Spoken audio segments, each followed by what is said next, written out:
तो इस ब्रिज में 96 केबल पे टिका हुआ ब्रिज है और ये ब्रिज एसिमेट्रिकल ब्रिज है। एक स्पैन 290 मीटर है, दूसरा 250 मीटर है।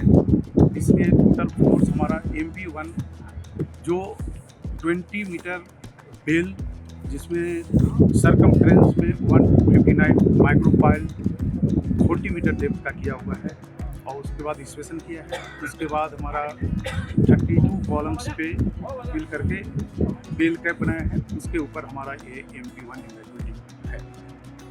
उसमें सबसे टॉप वाला पार्ट जहाँ केबल लगा हुआ है वो कंपोजिट स्ट्रक्चर है।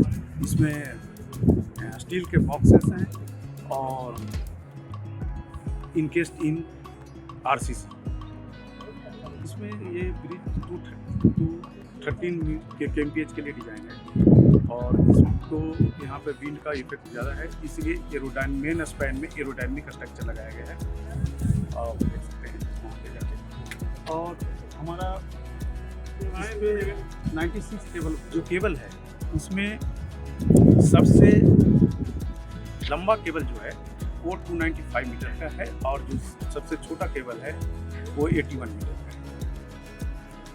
टोटल कितने 96 केबल्स 96 अप एंड डाउन दोनों साइड। प्रोजेक्ट को कितना दिन लगा है पूरा कंप्लीट? 2018 से स्टार्ट हुआ है। 18 से स्टार्ट हुआ है।